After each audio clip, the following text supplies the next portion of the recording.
What's good, yo? Back with another video. Sha Ek before they're famous. Jiggy man of the Bronx. Feel me? Hey man, we did it before they're famous yesterday on Kenzo B. We got Sha Ek coming around. You feel me? We're gonna see what they talking about. Hey man, let's get it. Call you Sha Ek or Jiggy Man? Sha Ek, Jiggy Man. So like, Goat, whatever you want to what's the Coming straight out of the Bronx, rapper Sha Ek is the latest in a long line of promising drill artists who have managed to work their way out of one of the most dangerous neighborhoods in the world. Or was he really the first? If you've ever seen any of this man's interviews, then you already know that the dude likes to claim that he was the first Bronx-based rapper to really put drill on the map. But how much does this claim rub other artists from his hood the wrong way? What's more, just where the heck did this Jiggy man come from, and how did he get involved in music in the first place? If you already have some idea, tell us in the comment section down below. Otherwise, stay tuned because today we're going to do our best to answer all those questions and more as we investigate the life and come up of Sha Ek on our newest episode of Before They Were Famous.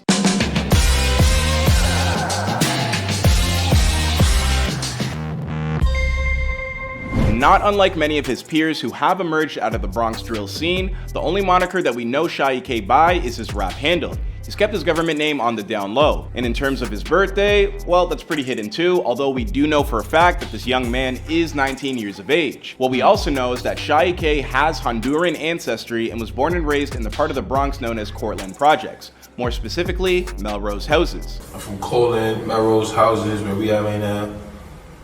I come from the gritty slums. It get lit.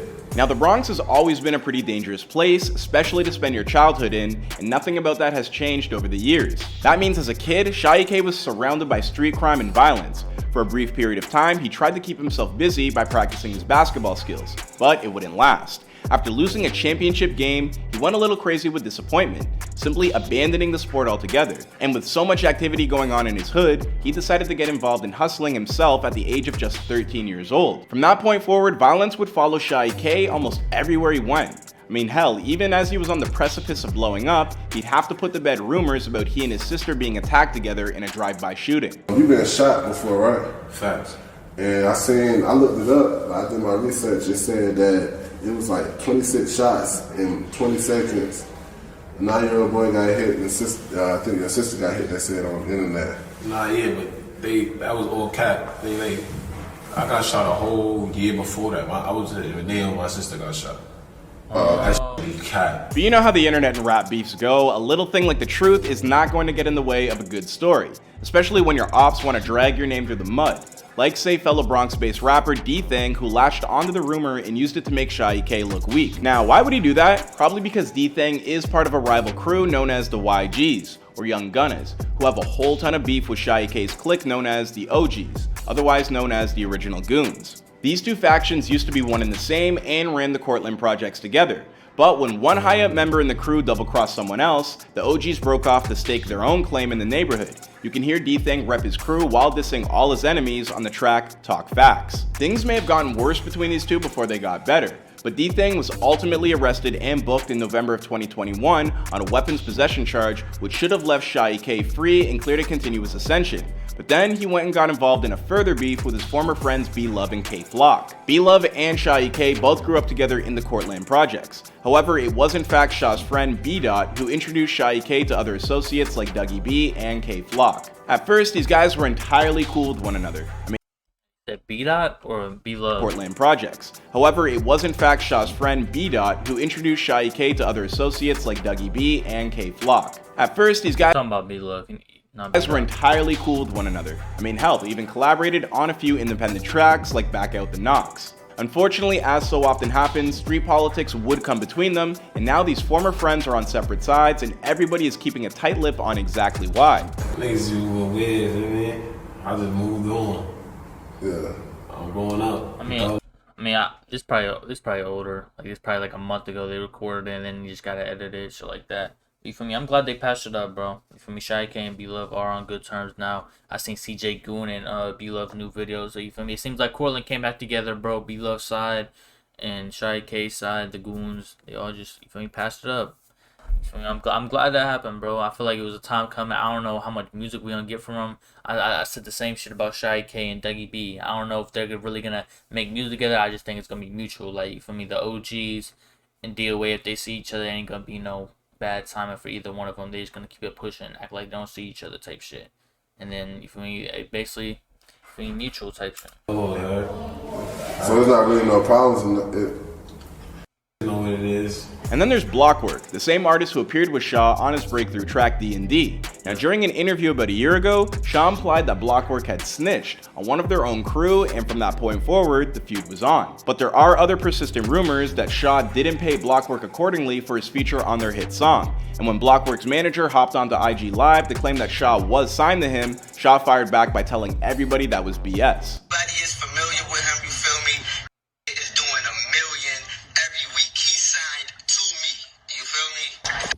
How you on live lying? You feel me? So I'ma just let it keep playing so all the didn't see it. Ain't gonna lie, bro. A lot of is doing funny shit. Y'all not lining up. You're not doing nothing. I don't want niggas commenting, laughing, texting me, none of that. Niggas not my mans. A lot of niggas not my mans. Not doing nothing. Gangster. I'm Jack K. What am I dead? On my body. See me? Bro, when he says that shit, bro, there's like a fucking TikTok about the shit, bro, where he's like, he basically imitating them, bro. If you know, you know, bro. That's Doing nothing. Gangster. I'm Jack K. What am I dead? On my body. See me? To be on that. Alright, now that we have a sense of where Sha Ek comes from, let's take a look at how he broke free. At the offset of his rap career, Sha Ek really didn't take music all that serious. His earliest experiences involved practicing freestyles with his homies like B-Love while living on the block. But once Sha Ek began to see the bodies pile up around him, and as he lost more and more close friends, he knew he had to find a way to change things so that he didn't wind up the same. That's when his buddy SLIXZZ took him to the studio, and from that point forward, he never wanted to leave. Before finding any type of real success, Sha would record his earliest tracks under the name Jiggy Man, but none of those songs ever found an audience. Maybe it's because he was relying on a heavily auto-tuned style. Is your name Jiggy Man G? Yo, bro, that G shit. Realizing that something wasn't working, Sha would then switch to his regular speaking voice and increased his aggression by, I don't know, let's say 1,000%. Then came the hard-hitting drill bars, and suddenly, people were listening. When Sha Ek finally began to explode while wearing his notorious and very orange Montclair coat, he was still in high school,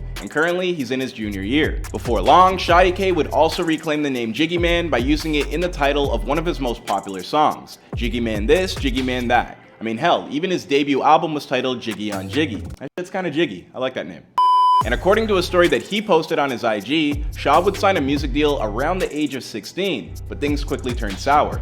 Luckily for him, a few months later he did receive a big payday by signing a fat new deal, but he hasn't yet revealed who it is he signed to. That being said, we do know that he spent some of that hard-earned cash on a new home for his mom, one located outside of the Bronx because he knows he can't stay there forever. Not with the way he's blowing up. Smart man. But one thing I do know that you did was say, "Hey, yo, ma, pack your stuff. We up out of here." Gangster.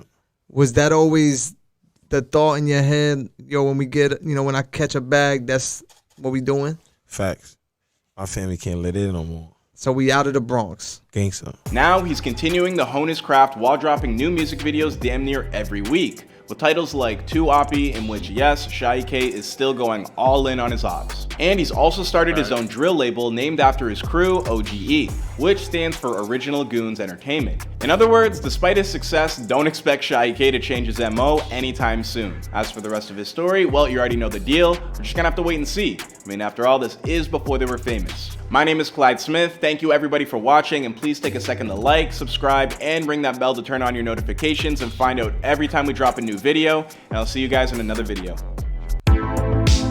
Hey man, shout out Sha Ek, man. I really hope, bro, really like take this shit serious, bro. Like I seen the Fuchsia's interview. He did a Fuchsia's interview. I reacted to it. It was like the B.Goon one. He was just in Cortland chilling, bro. I really hope, you feel me. I be seeing B-Love going back to Cortland, Sha Ek going back to Cortland, but you feel me. I feel like if you're not shooting music videos at Cortland, you're not like, you feel me, on hots and ready for anything, bro. Just don't go back there. I know, like, that was a terrible way of explaining it. If you're not coming around and you're not, like, you feel me, with the guys, don't be just walking around dolo and shit like that. You got a lot to lose, bro. And you feel me, Sha Ek, you know that. That's why you brought your mom and, you feel me, whoever else, your family out the hood and out the Bronx, bro. Because you feel me, you know that at any time they can get up with you, bro. So I hope you really take this shit serious, bro. I see you got a house and shit, but just, you feel me, when you go back to Cortland, bro, make sure you moving tattoo. That go for B-Love too, bro. I been seeing B-Love going back to Cortland and shit like that. They both got a lot to lose, bro, but they both doing their thing. So shout out them. Hey man, I'm gonna get up through. Appreciate y'all for rocking with me. Keep doing y'all. Keep doing me. Be safe. Stay dangerous. Good.